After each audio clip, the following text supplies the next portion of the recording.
3.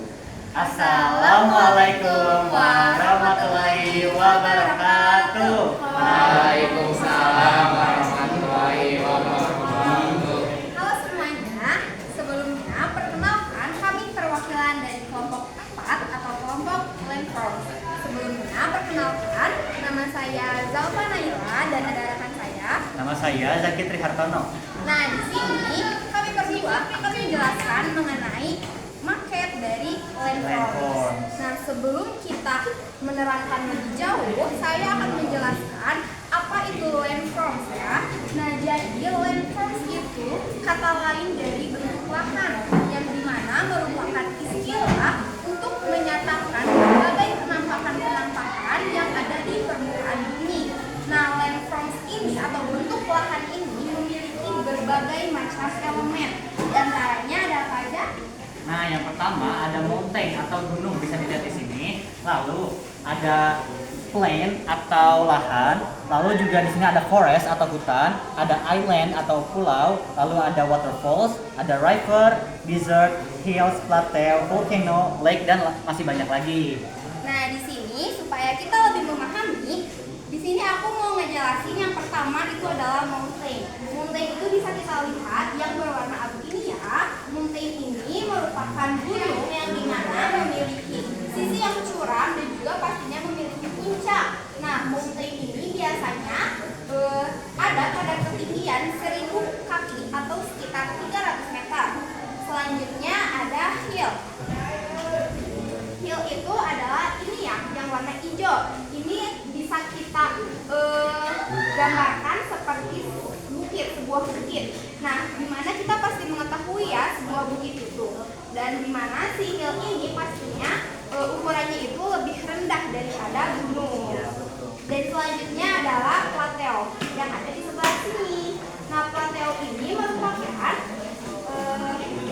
bentuk lahan datar yang dimana salah satunya itu adalah menjulang. Seperti bisa kita lihat, antara sisi sebelah sini dan sisi sebelah sini berbeda ketinggiannya. Sisi sebelah kiri lebih tinggi daripada sisi sebelah kanannya. Dan selanjutnya ada island dan ada di sini. Island seperti kita tahu bahwa island itu merupakan sebuah pulau yang dimana pulau ini bisa kita lihat seperti di samudra, di lautan, di sungai ataupun di lainnya. Dan yang terakhir yaitu ada plain. Plain itu adalah di sebelah sini. Nah, plain ini merupakan dataran yang dimana sebagian besarnya itu tidak berpohon, namun tetap plain itu berwarna hijau karena terdapat berbagai rumput, namun berbeda ya dengan bukit. Kalau bukit kan kebanyakan kayak berpohon terus juga ada menjulang tinggi. Nah, kalau plain ini lebih menonjol ke dataran rendah. Nah, untuk elemen-elemen selanjutnya akan dijelaskan oleh Zaki. Baik, terima kasih Zalfa. Nah, teman-teman, untuk penjelasan selanjutnya akan dijelaskan oleh saya, Zaki Trihartono. Nah, tapi sebelum menjelaskan elemen-elemen sisanya, aku mau nambahin nih penjelasan mengenai landforms yang sudah dijelaskan oleh Zalfa tadi. Nah, jadi landforms itu terbagi menjadi dua. Yang pertama ada landforms inisial dan landforms sequential. Nah, apa sih landforms inisial dan sequential? Nah, yang pertama ada landforms inisial atau bisa disebut landforms awal. Nah, jadi landform ini itu dihasilkan secara langsung oleh aktivitas vulkanisme dan tektonisme yang meliputi aliran lava, patahan batu, dan lembah-lembah. Aliran lava nih seperti volcano misalnya, lalu lembah-lembah seperti waterfalls dan lain-lain. Nah, yang kedua ada landform sequential. Nah, landform sequential adalah lanjutan dari landforms inisial atau dibentuk oleh proses-proses substansi dinaktusi, yang berarti bahwa landforms ini terjadi setelah landforms inisial begitu. Nah, langsung saja ke elemen-elemen yang sisanya. Nah, yang pertama aku mau ngejelasin tentang forest atau hutan. Nah, seperti yang kita tahu bahwa hutan ini tuh identiknya dengan pohon-pohon, sehingga kesannya hutan itu sangat lebat terlihatnya.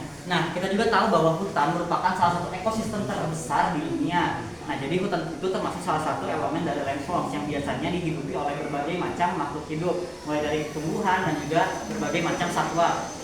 Nah, yang kedua ada desert. Desert ini ya, padang pasir atau gurun pasir.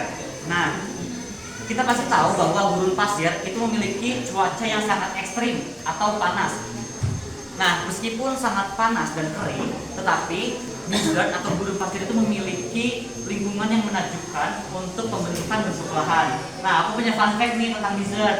Nah, pasti kalian tahu kan kalau tumbuhan yang tumbuh di gurun pasir itu biasanya berduri seperti kaktus misalnya. Nah, aku ya sebagai anak biologi aku tahu nih alasannya kenapa, karena di cuaca yang sangat panas terjadi yang namanya itu batang modifikasi. Nah, kaktus merupakan salah satu tumbuhan dengan batang modifikasi. Nah, duri-duri yang ada di kaktus itu merupakan daun sebenarnya. Daunnya itu dimodifikasi supaya menyesuaikan lingkungan yang ekstrim. Kenapa? Karena kan di sana sulit ditemukannya air. Makanya daun itu mengecil, mengeras hingga menjadi duri. Nah, tumbuhan seperti itu disebut dengan tumbuhan xerophyt. Lalu yang selanjutnya ada river atau ini ya sungai. Bentang alam sungai adalah ciri-ciri yang terdapat di seluruh aliran sungai yang terjadi akibat erosi, pengendapan maupun keduanya, baik itu erosi maupun pengendapan. Nah, aku punya fun fact lagi nih tentang river atau sungai. Jadi, kita kan tahu bahwa sungai itu bentuknya itu meliuk-liuk kan. Nah, sebenarnya pada saat terjadinya sungai itu tuh bentuknya awalnya lurus, teman-teman. Tapi karena ada satu hewan atau satu makhluk hidup, itu tuh bentuknya bisa meliuk-liuk. Ada yang bisa tebak? Betul, berang-berang. Nah, jadi kita kan tahu berang-berang itu membuat sarangnya itu di samping-samping sungai. Nah, sarangnya itu membuat arus air itu belok, yang awalnya lurus jadi belok, sehingga arus air yang belok itu memberikan tekanan kepada tanah sehingga tanah akan belok, dan belokan tanah yang pertama akan membuat arus itu menjadi belok lagi sehingga yang bikin belokan lagi, makanya meliuk-liuk gitu. Oke, yang ketiga ada waterfall atau air terjun. Air terjun merupakan bentuk lahan erosi. Air yang mengalir di sungai mengikis landscape. Ketika sungai mengalir menuju curah yang curam atau menuju ke bebatuan yang sangat keras atau menuju jurang yang curam, maka terbentuklah air terjun.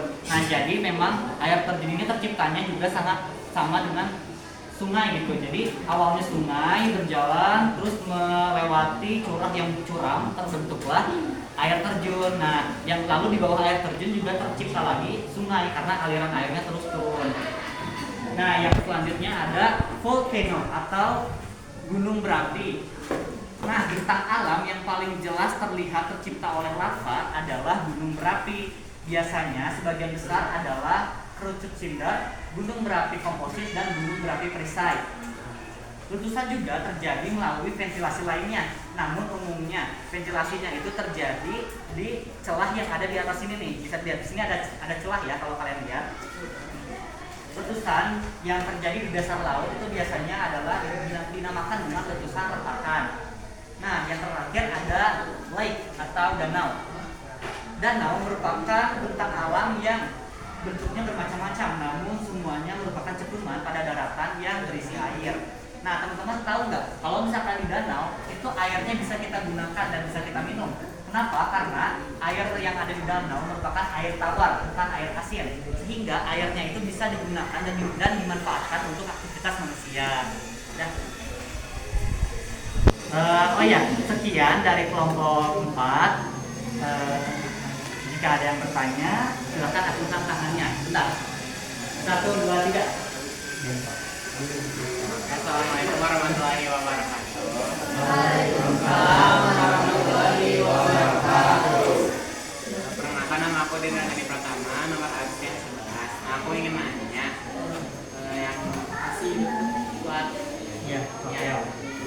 Aku pengen lebih jelas lagi, lebih banyak lagi tentang Baik, terima kasih Dendra pertanyaannya. Kami mau diskusi dulu ya.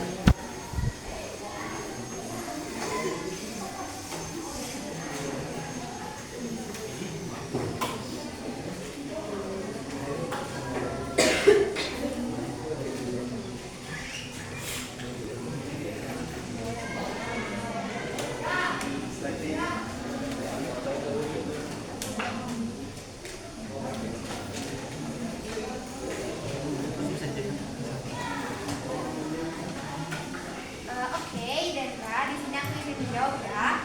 Jadi, plateau ini seperti yang sudah dijelasin bahwa merupakan suatu dataran tinggi memiliki beberapa tinggi atau beberapa tingkatan seperti yang bisa kita lihat di sini, ada yang tinggi dan juga ada yang rendah. Nah, untuk contoh yang lebih jelasnya, plateo ini bisa kita lihat di Dieng.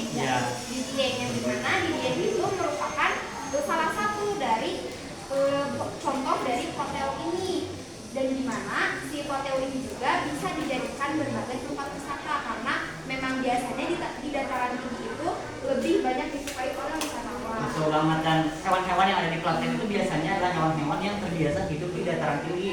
Kayak misalnya ada burung, pokoknya jenis-jenis burung, dan juga ada beberapa seperti hewan-hewan domba, kadal, cicak, karena kan di sana tuh agak gersam juga sebenarnya, nggak kayak yang nggak kayak fresh yang hutan gitu, enggak gitu. Cukup. Terima kasih jawabannya. Baik, terima kasih yang sudah bertanya dan juga terima kasih yang sudah mendengarkan. Kami Kelompok pamit undur diri. Wassalamualaikum warahmatullahi wabarakatuh.